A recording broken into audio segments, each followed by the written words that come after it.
Bonjour à tous, c'est toujours avec le même plaisir que je vous retrouve sur Média TV. Dans un monde où tout va vite, où scroller sans fin est devenu le sport favori des jeunes, dans ce monde ultra connecté où pour certains, un jour sans écran est un jour sans vie, il faut bien une alternative à l'instantanéité des algorithmes, ne serait-ce que pour s'évader un peu, muscler notre cerveau et se retrouver dans un espace pour le temps long, la réflexion et la beauté de l'oralité. Cet espace, nous allons l'ériger aujourd'hui dans votre émission alternative où nous allons parler des livres, de la culture comme une pause loin du monde numérique, mais aussi comme tremplin pour la prise de parole en public. Et pour aborder cette belle thématique, j'ai le plaisir de recevoir trois passionnés.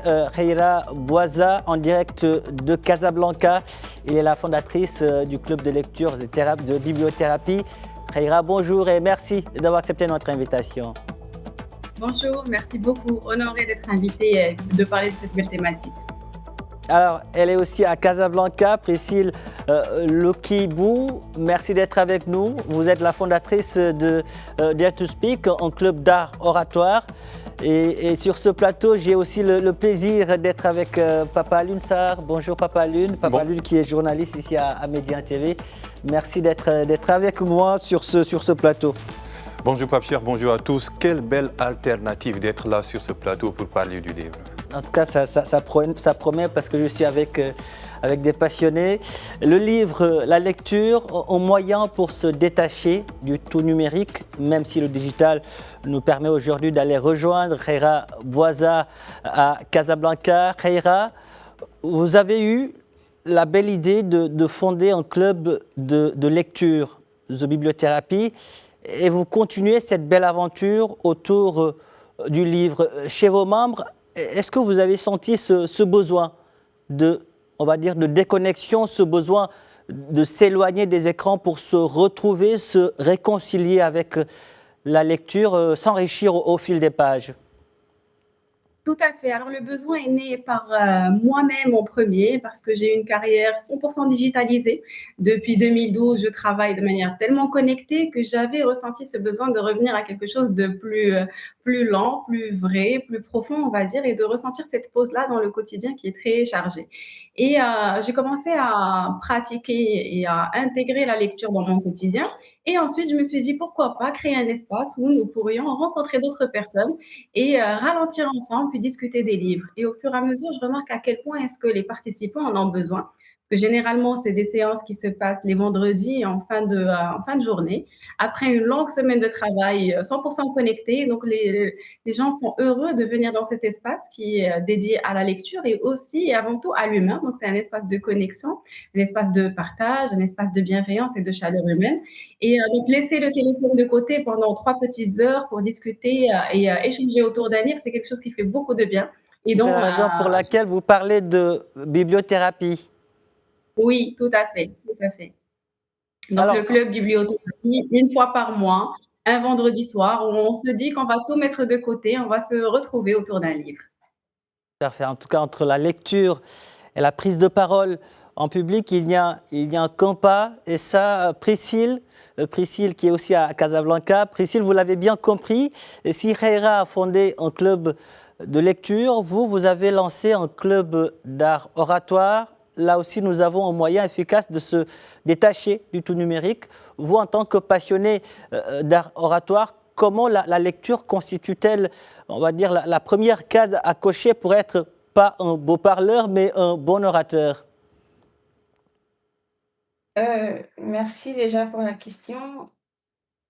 Je pense qu'un bon orateur, au fait, c'est pas quelqu'un qui parle pour ne rien dire, si je peux me permettre de le mentionner ainsi. Un bon orateur, c'est quelqu'un qui parle pour transmettre un message.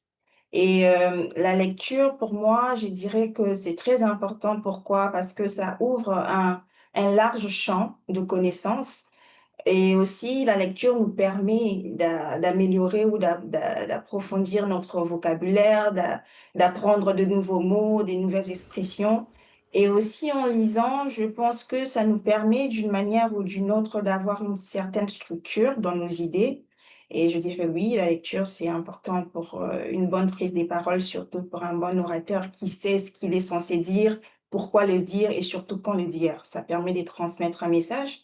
Comme ça, les gens qui vous écoutent sortent de là avec une plus-value au fait. En tout cas, vous l'avez bien dit, c'est bien de lire pour muscler son cerveau, pour structurer également ses idées. Pape Alioune, qui est là avec moi sur ce plateau, ne dira pas le contraire. Pape Alioune, la lecture, c'est un sujet qui vous passionne. C'est un sujet qui vous passionne. Aujourd'hui, face à ce qu'on appelle, j'ai envie de dire, l'obésité de l'information, comment le livre vous permet de vous détacher du monde numérique, d'avoir un temps long, on va dire, de se détacher aussi de l'instantanéité des réseaux sociaux. Comment?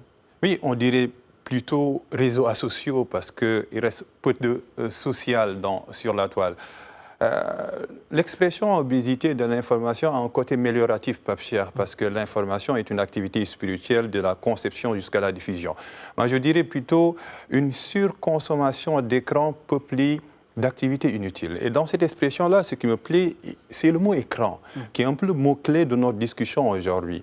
J'aime redéfinir ou donner la définition du mot écran. Le mot écran signifie ce qui nous empêche de voir. Ce qui nous empêche de voir. Il y a une barrière. Exactement. Poser un écran, c'est comme bâtir un mur. Et le numérique est en train de poser un écran entre nous et l'humanité. Et je me rappelle d'un excellent livre d'un neuroscientifique qui s'appelle Michel Desmurger, qui a écrit un livre très passionnant, très intéressant, qui s'appelle TV Lobotomie, la vérité scientifique sur les effets de la télévision. J'aime ce livre parce que la démarche est scientifique, mais surtout, il identifie 4 facteurs, Pape Cheikh, qui fondent notre humanité. Le premier, c'est le langage. Le deuxième, c'est l'attention, l'empathie. Le troisième facteur, c'est la concentration pour régler. Et le quatrième facteur, c'est la créativité, langage, concentration. Et tout ça, on retrouve ça dans les livres. Dans les livres. Mais l'écran est en train de poser un écran face à ces 4-là. Il dit qu'un enfant qui passe 1 heure de temps à l'écran diminue sa capacité un peu à produire du sens. Qu'est-ce qui fait l'humain? C'est le langage. Qu'est-ce qui fait l'humain? C'est l'attention, c'est l'empathie. Et il décrit également dans cet ouvrage que les bandes dessinées que nos enfants ou les jeunes regardent, qui ont des angles très rapides, créent un peu ce qu'on appelle une surstimulation. Qu'est-ce que cela veut dire? Que l'enfant est très apte à regarder ce qui passe vite. Et la lecture est une activité très lente. La lecture est une activité très exigeante. La lecture, c'est un peu comme disait Bernard Pivot, c'est se frotter au personnage. Raison pour laquelle, quand vous ouvrez un livre à un enfant ou à un adulte ou une adulte, il renonce difficilement à l'envie de bâiller. Et je vais citer Jean-Paul Sartre, qui, dans les mots, montre un peu comment il a été construit pour écrire, mais parce qu'il a été éduqué dans une bibliothèque, il a grandi dans une bibliothèque, raison pour laquelle il est devenu ce qu'il est. En tout cas, on le dit souvent, bien lire, c'est bien écrire, et bien écrire, c'est bien parler, comme vous l'avez dit. Reira Bouaza, je reviens vers vous. Dans votre club de lecture, comment les livres ont-ils permis à certains, au-delà de se détacher du monde numérique, de briser la glace pour mieux s'exprimer en public? Alors, les livres vont beaucoup venir enrichir la pensée, enrichir les idées et la réflexion. Et ensuite, les livres sont là en tant que support parce que venir parler de soi, c'est compliqué. Ce n'est pas toujours évident pour tout le monde. On n'a pas cette facilité à parler de soi. Mais quand il y a le livre comme outil, comme intermédiaire ou comme support, ça devient plus facile d'exprimer ses propres idées, ses propres émotions, surtout et son propre ressenti, à travers une expérience de lecture qui est commune à un grand groupe. Donc, et ensuite, il y a le cadre. Une fois que le cadre est posé, et que le plus grand frein à la prise de parole en public, qui est notamment la peur du jugement de l'autre. Donc, une fois que nous sommes tous là, au même niveau, avec la même intention de lire, d'évoluer, de s'améliorer et de pratiquer cette prise de parole, il y a la confiance qui est instaurée et donc qui facilite en fait cette expression-là devant un grand groupe, une vingtaine ou une trentaine de personnes. Donc, les livres vont venir nous aider à enrichir nos pensées, à enrichir notre vocabulaire aussi, et à surtout avoir un schéma de pensée qui est beaucoup plus complexe, on va dire, et qui est beaucoup plus structuré que l'information que nous trouvons aujourd'hui sur les réseaux sociaux. C'est-à-dire que l'information est partout, mais qu'on a en fait des raccourcis. On a des raccourcis à cette info-là, à ce contenu-là, à cette théorie-là. Alors qu'un livre va nous donner tout le schéma de pensée qui est assez complexe de l'auteur et va nous permettre de mieux structurer nos propres idées pour mieux les exprimer en public. La lecture en pilier pour bien parler, bien s'exprimer en public. Et ce n'est pas Priscille qui dira le contraire. Justement, Priscille, dans votre club d'art oratoire, quel est le profil de ceux qui prennent part à vos ateliers? Actuellement, nous avons les étudiants et les jeunes professionnels, en tout cas, toutes ces personnes-là qui ont compris qu'il est bien temps de vaincre cette peur de prendre la parole en public et surtout de trouver un lieu, un cadre qui va leur permettre de s'exercer ou d'exercer cette compétence sine qua non à mon sens. Et le club est aussi ouvert à tous les professionnels, les experts, les passionnés d'art oratoire, ceux-là qui pensent qu'ils peuvent apporter de leur expérience pour permettre au fait à toutes ces personnes-là d'en bénéficier et de créer ces cadres de partage, d'échange. Voilà un peu. En tout cas, Papa Lune, nous venons de le voir avec Priscille. De plus en plus, les gens rejoignent des personnalités, des étudiants rejoignent les clubs d'art oratoire pour bien s'exprimer, mais aussi pour se vendre. Finalement, j'ai envie de dire que Boualem Sansal a raison quand il dit que celui qui maîtrise le verbe maîtrise la vie. Oui, Victor Hugo, le verbe, c'est Dieu. C'est lui qui le dit. Vous venez de citer un peu Boualem Sansal. Je le recite dans La fin du monde. Les gens les plus dangereux sont ceux qui ne rêvent pas. Il ajoute, ils ont l'âme glacée. Mais où apprend-on à rêver? Mais c'est dans les œuvres de fiction, c'est dans la narration, c'est dans l'imagination. Pape Cheikh, à part les textes révélés, les œuvres les plus lues sont des œuvres de fiction.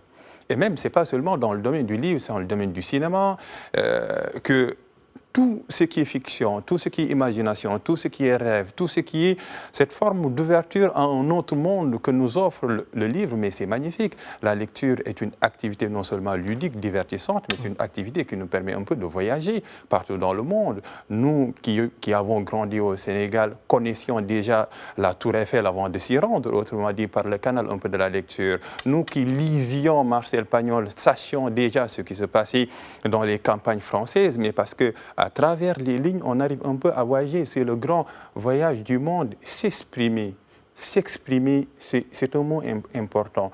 Quand on s'exprime, il y a la présence de l'autre.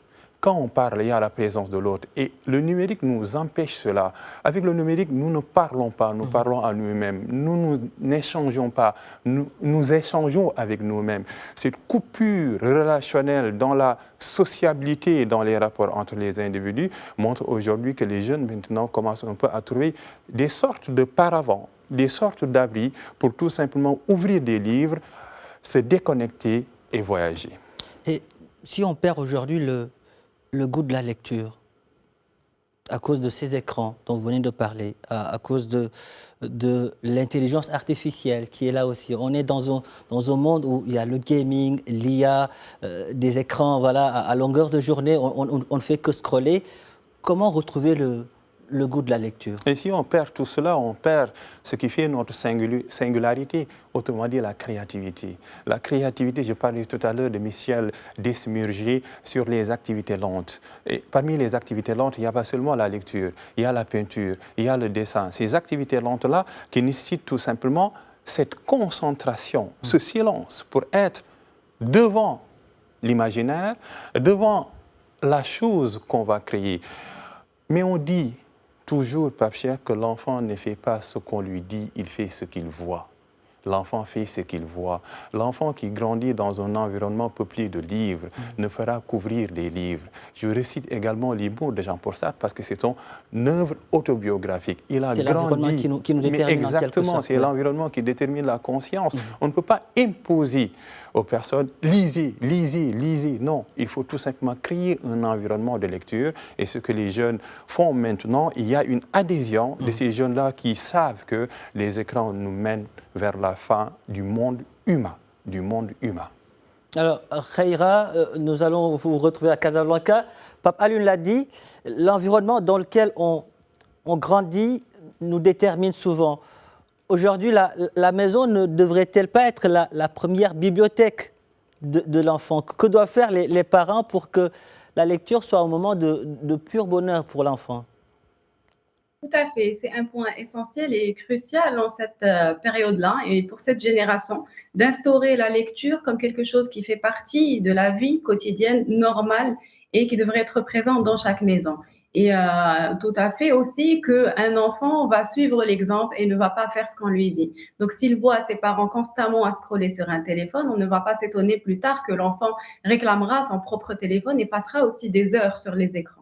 Donc, la première chose, c'est de commencer par soi-même en tant que parent, de mettre en place la lecture et de lui donner un rôle et une place centrale dans la famille, de rendre le livre accessible et visible pour toute la famille avec des bibliothèques, des collections, des livres qui vont donner envie à l'enfant, quel que soit son âge, d'aller y toucher un jour et d'avoir en fait, de nourrir en lui cette curiosité d'ouvrir un livre et de se dire que c'est un moment de plaisir, d'associer ça à un moment de plaisir, de joie, un moment de calme, un moment de reconnexion à soi au lieu d'être une corvée ou une punition ou quelque chose qu'on va imposer à l'enfant. Donc, montrer l'exemple, rendre cela accessible et lier la lecture au plaisir, pour moi, ce sont les secrets pour installer la lecture comme activité centrale à la maison. Priscille, comment pousser son enfant à aimer lire, prendre la parole en public? Est-ce que vous avez des astuces à partager aux parents qui sont en train de nous suivre en ce moment? Je ne dirais pas pousser, par contre, je peux dire initier, hein, parce qu'on vient de l'entendre tantôt. On dit qu'il faut que ça soit quand même un moment de plaisir. Lorsqu'on pousse, parfois, ça peut devenir comme une corvée. C'est pas ça le but. Je pense qu'on peut facilement initier l'enfant à la lecture et ce qui va conduire à une prise des paroles assez facile. Déjà, en créant un environnement qui permet à l'enfant, au fait, de développer, j'ai envie de dire que ça devienne même une culture, au fait. L'enfant apprend plus par rapport à ce qu'il voit. Donc, le parent doit se mettre dans un cadre où il permet à l'enfant de voir que non, mon père lit, mon père fait ceci, ainsi de suite. L'enfant peut suivre cela. Il peut avoir son père comme repère, comme modèle père ou mère, hein, les Il parents en limite en général. quelque sorte, oui. L'astuce, l'astuce, je dirais aussi, pour associer cela à la prise des paroles en public, une fois que la lecture est faite, pourquoi ne pas demander à l'enfant, par exemple, de faire des résumés, d'expliquer, de lui laisser aussi avoir le temps de transmettre ce qu'il a lu, ce qu'il a compris avec ses propres mots. Et veiller aussi à comment l'on parle à cet enfant, parce que ce que l'on dit, ça a un impact vraiment qu'on doit se le dire, en fait. C'est pas forcément conscient, mais les paroles qu'on prononce affectent les enfants. Dans mes séances de coaching, il y a des gens qui n'arrivent pas à prendre la parole en public simplement parce qu'un parent a dit un jour tu parles trop, parce qu'il a entendu quelqu'un lui dire non, tu exagères, tu donnes ton avis quand on ne te demande pas. Ça a affecté la personne et cette pensée finalement devient une croyance qui devient une croyance limitante et l'empêche à prendre la parole en public. Donc, comme astuce dans cette ère du numérique où ça va surtout vite, il faut créer un cadre propice à la lecture et être aussi ce modèle pour l'enfant et veiller à ce que l'on sort de notre bouche ait pour but d'édifier, de construire cet enfant et pas de lui mettre, de mettre cet enfant dans un cadre où il va pas se développer simplement. Je pense que c'est ça. Alune, autant dire que le choix des mots est hyper important quand on est sur le point d'initier l'enfant à la lecture. Oui, le poids des mots. Et elles ont dit et elles partagent le même mot-clé. Plaisir, la lecture est une activité de plaisir. Mais l'enfant, forcément, va identifier tout ce qui est photographié, tout ce qui est dans son environnement. On grandit avec les livres, forcément, on aimerait la lecture. On aimerait, je mets ça au conditionnel. Mais il ne faut pas faire également une dissociation parce que maintenant, on ne peut pas retourner en arrière. Nous sommes à l'avant, nous sommes dans le monde de la modernité. Les Anglais disent « don't hate the game, hate the player ». Il ne faut pas détester les joueurs, il faut détester le jeu. Il faut s'adapter. Il y a des mécanismes qui sont sur le numérique qui permettent un peu aux enfants de lire. Il y a des liseuses, qu'on appelle les liseuses, qui permettent un peu aux enfants de ne trouver que sur l'écran que des activités pédagogiques. Mais si on pense que l'écran est une sorte d'anesthésie pour un parent qui revient du travail et qui veut tout simplement dormir. On donne à l'enfant un écran pour lui dire « mais regarde les bandes dessinées pour que je trouve 30 minutes le temps de me reposer ». C'est tout simplement essayer un peu de corrompre ou de cororer tout ce qu'il y a comme créativité chez l'enfant, et ça, c'est très dangereux. Un livre sauve des vies. La lecture d'un ouvrage peut changer la trajectoire d'un être humain. Il y a des personnes qui étaient dans une phase extrêmement sombre, qui ont lu un ouvrage et qui se sont retrouvés sur les projecteurs. Le livre, non seulement il est pédagogique, mais il a un aspect de thérapeutique. Le livre soigne, la lecture soigne.